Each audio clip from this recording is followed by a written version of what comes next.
એક તરફ થિયેટરમાં જાસૂસીને લગતી ફિલ્મો ધૂમ મચાવી રહી છે તો બીજી તરફ ભારતમાંથી એક જાસૂસ પકડાયો હોવાની ચર્ચાએ જોર પકડ્યું છે. આ અમેરિકન વ્યક્તિનું નામ છે મેથ્યુ વાન ડાઇક, જે પોતાને ફિલ્મ મેકર ગણાવે છે. ઘણા બધા લોકો એને CIA નો એજન્ટ સમજે છે. ઘણીવાર એ ડિફેન્સ એક્સપર્ટ બની જાય છે તો કોઈ વખતે વોર રિપોર્ટર બની જાય છે. અલગ અલગ ઘણી આઈડેન્ટિટી ધરાવતો આ વ્યક્તિ ક્યારેક લીબિયામાં જોવા મળે છે, ક્યારેક વેનેઝુએલામાં જોવા મળે છે અને ક્યારેક યુક્રેનમાં જોવા મળે છે. પણ કોમન વાત એ છે કે જે દેશમાં જોવા મળે છે ત્યાં કોઈ કોન્ફ્લિક્ટ ચાલતો હોય છે, કોઈ યુદ્ધ ચાલતું હોય છે અથવા તો કોઈ બળવો ચાલતો હોય છે. હવે આ વ્યક્તિની ભારતમાં ધરપકડ થઈ છે અને એ પણ ખૂબ જ સેન્સિટિવ એરિયામાં. ગુજરાત સમાચારના ડિજિટલ પ્લેટફોર્મ્સ પર હું છું મયુર. આજના વિડીયોમાં વાત કરીએ આ રહસ્યમય વ્યક્તિની કે જેની અત્યારે દેશભરમાં ચર્ચા ચાલી રહી છે. મિત્રો, તમે જાણતા જ હશો કે ગયા વર્ષે બાંગ્લાદેશમાં બળવો થયો અને ત્યાંથી સરકાર પડી ગઈ. એ સમયના વડાપ્રધાન શેખ હસીનાએ કહ્યું હતું કે આની પાછળ કેટલાક અમેરિકન સોર્સિસનો મોટો હાથ છે. એ સમયે કેટલાક રિપોર્ટ્સ એવા પણ સામે આવ્યા હતા કે ભારતના જે નોર્થ ઇસ્ટના સ્ટેટ છે એને અડીને એક ક્રિશ્ચિયન દેશ બનાવવાની વાત ચાલી રહી છે, જેમાં મ્યાનમાર, બાંગ્લાદેશ અને ભારતના કેટલાક લોકો સામેલ હશે.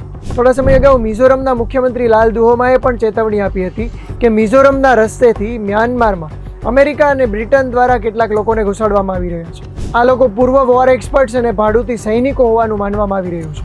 આ તમામની સાથે સાથે ભારતના નોર્થ ઇસ્ટના જે સ્ટેટ્સ છે એમાં અગાઉથી અશાંતિ તો છે જ. મણિપુરમાં મૈતેઈ અને કુકી સમુદાયના લોકો વચ્ચે થયેલા વિગ્રહના કારણે એ વિસ્તારમાં કુકીલેન્ડ નામના એક અલગ દેશની માંગ કરવામાં આવી રહી છે. ભારતના પાડોશી દેશ મ્યાનમારમાં પણ સેના દ્વારા તખ્તાપલટ કરાયો હતો અને ત્યાર પછી સેનાની વિરુદ્ધ કેટલાક બળવાખોર જૂથો વારંવાર હુમલા પણ કરી રહ્યા હોવાના અહેવાલ છે.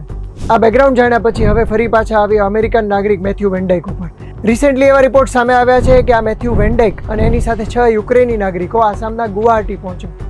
નોર્થ ઇસ્ટના સ્ટેટમાં ફરવા માટે વિદેશી નાગરિકોને રિસ્ટ્રિક્ટેડ લાઇન પરમિટ લેવાની હોય છે.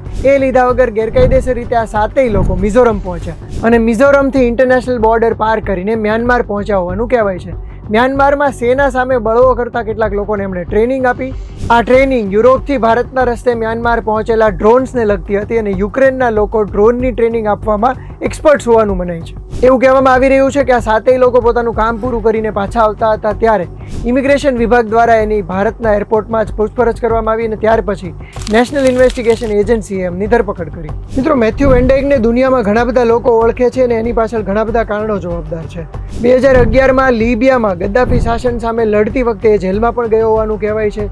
ત્યારથી ઘણા બધા લોકો એને ફ્રીડમ ફાઇટર તરીકે ઓળખવા માંડ્યા. સિરિયામાં જ્યારે વિદ્રોહ ચાલતો હતો ત્યારે ડોક્યુમેન્ટરી બનાવવાના બહાને એણે રિબેલિયન્સને મદદ કરી હોવાનું પણ કહેવાય છે. 2014માં તેણે સન્સ ઓફ લિબર્ટી ઇન્ટરનેશનલ નામનું સંગઠન બનાવ્યું, જે તાનાશાહો અને આતંકવાદ વિરુદ્ધ લડનારાઓને મિલિટરી ટ્રેનિંગ આપતું હોવાનું કહેવાય છે. રશિયા અને યુક્રેનના યુદ્ધમાં પણ એણે યુક્રેનિયન્સને મદદ કરી હોવાનું માનવામાં આવે છે. આ તમામ ઓળખ ઉપરાંત એને ઘણા બધા લોકો CIA નો એજન્ટ પણ ગણાવે છે. ટૂંકમાં કહીએ તો અશાંતિ અને વિદ્રોહ સાથે એનું નામ કાયમ જોડાયેલું રહ્યું છે અને હવે આ વ્યક્તિ ભારતમાંથી મળી આવતા આખા દેશમાં ચિંતા જાગી છે અને આખી દુનિયાનું ધ્યાન ખેંચાયું છે. શું વેન ડાઇક ભારત સાથે સંકળાયેલા કોઈ મિશન ઉપર હતો કે નહીં એ તો આવનારા સમયમાં જ જાણવા મળશે. હાલ તપાસ એજન્સીઓ આ 7 લોકોની પૂછપરછ કરી રહી છે. ભવિષ્યમાં જાણવા મળશે કે એમના ખરેખર મનસૂબા શું હતા.